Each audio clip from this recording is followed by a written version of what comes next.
Hi everybody, this is Jan. Today we're going to make homemade chicken soup. Now, just so you know a little background, this was Grandma Elizabeth Lombardi's recipe from probably the turn of the century. And then she passed it along to Mama Molly, who passed it along to myself and to my sister Marlene. And we make this a lot. It's a big favorite, especially at Thanksgiving. So I'm just going to quickly tell you some of the ingredients, and then we'll come back and we'll start putting it together. So of course you need chicken. So today I'm going to make it with the full chicken. Some, this is another chicken, but it's just been splatched, which just means cut up. And then these are some chicken parts. Now years ago, they were poor and they made most of the chicken just with parts, like the neck of the chicken or the wings or anything left over they didn't use to cook a dinner. They put it in a bag and that's how they made the soup. But today we have a little bit more money, so we do it up. So we'll have a nice whole chicken with all that delicious chicken breast in it, and also the dark meat.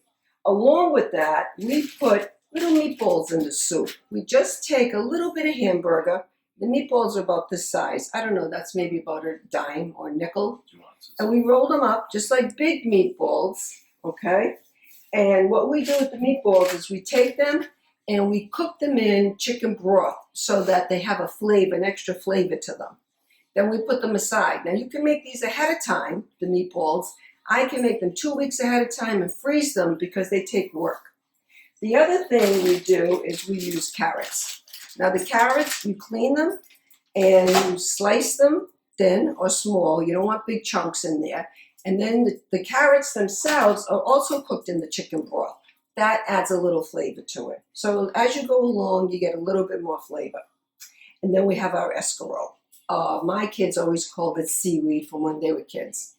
But it is escargot. Now the escargot is it's a two-way thing. When you make a soup, you actually just use the top part that's green. The bottom part, you use this for salad. Hi everybody, we're back again. We're going to do this in steps, and there's a few steps, so we're just going to film, stop, and come back. So now we're talking about the carrots. Carrots are really easy. We're going to cut the carrots up, and I'll show you what I do, and then put it in a small pan about this size. I put chicken broth in it that I buy from the grocery store. The reason why I do this is because as I'm cooking the carrots, some chicken is like going through it, okay? So now, to cut the carrots, if you have small carrots, that's fine. I just buy the bigger ones. They're less money. Cut them in half if I have to. Scrape them first, cut them in half, and then just chop. You know, get a good knife and just chop as I'm chopping now. Okay? And that's it. Now, they're all done, and I will put them in the pan. As Rachel Ray says, the best tools in the kitchen are your hands. And put them in here. I'm not going to... Okay, that's good. We don't need any more. Then you just take your broth, open it up, pour it in.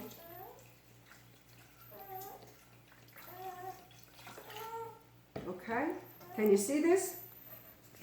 So, it's all covered. Your carrots are in here, the broth is in here, and we're going to put these on the stove, and we're going to cook them, and when they're cooked, we put it aside. When our soup is done, we put it in the soup.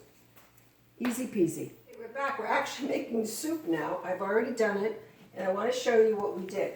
First of all, I took the soup. I'm using a whole a whole chicken in this one, and some additional chicken parts because I want it to be really, really very flavorful.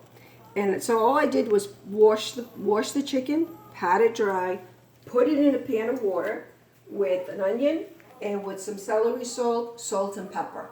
That's it. Filled it about, I don't know, maybe about 2/3 of the way or 3/4 of the way full. And we're going to let this boil to the top. Once it starts boiling, then we're going to, once it starts boiling, that's just Stella. Once it starts boiling, what we'll do is we have our soup right here. We've already put our soup in here. Our chicken in here. We used a whole chicken fryer, and we added some additional pieces of chicken. With that, a half of a huge onion and some celery. Now for the celery, as I told you earlier, I use the top of the celery, the stalks, and use the rest for cooking. There's salt and pepper in there. That's going to boil. Once it boils, then we're going to strain this and start picking the chicken apart that we're going to need for the soup. Okay, so we're going to let this will probably take about 35 minutes to do, and then we'll come back and we'll show you how to strain. Now, just to show you all the escarole I bought, like 4 heads, and this is what it ends up being. So you need to buy a lot. It really shrinks down because remember, you're only using the top part, the green. So now this is cooked, and what we have to do is squeeze it really dry, like spinach. If you don't squeeze it, what happens is you're adding extra water, and you don't want to do that. And that's all there is. Now here's the escarole. Again, remember those 4 big, well, they were big heads, but they were decent, I guess. This is all we end up with. I may have to buy more. But anyway, for the sake of making the soup, all you do is take the escarole and just chop it. That's it, you see? And then this will float in the soup, and it just adds so much to the soup. I'm not quite sure if there's really a taste to it, but it always feels like it is. Okay, and that's it with the escarole. All right, back again.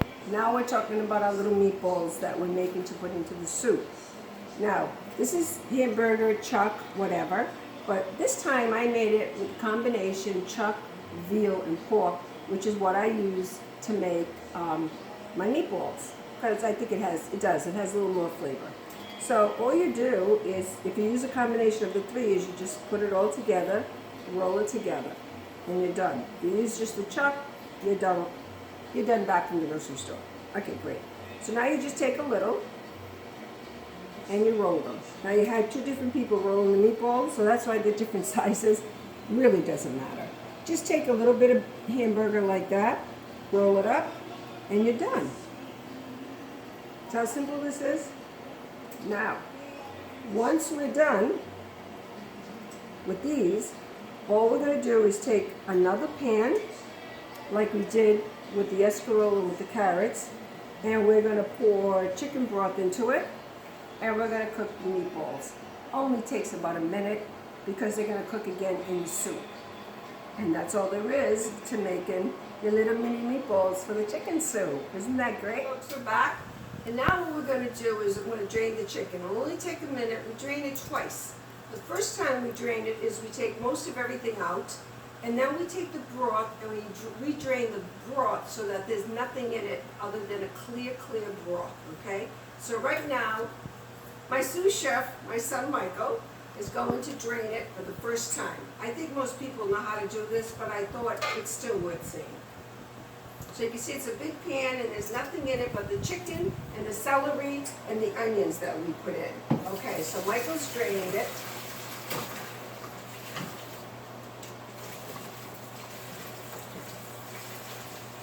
Hi everybody. Okay, so we drained the soup for the first time.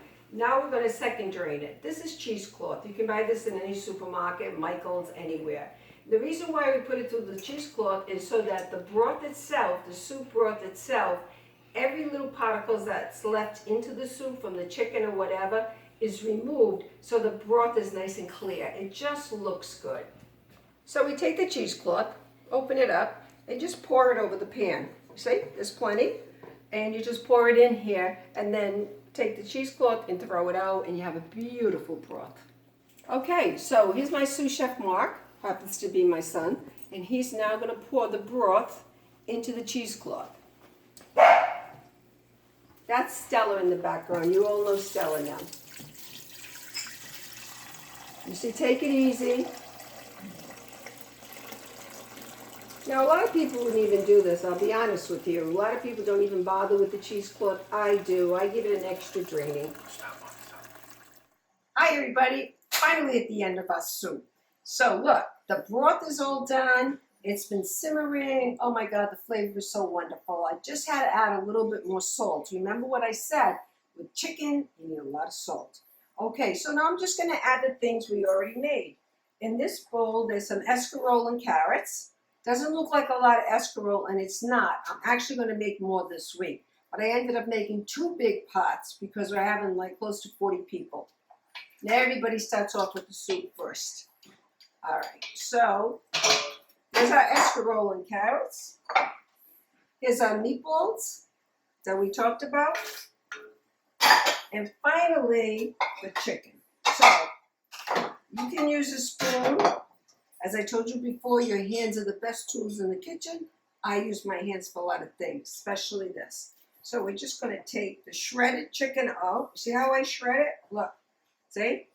You take it off the chicken, you just pull it apart or just shred it.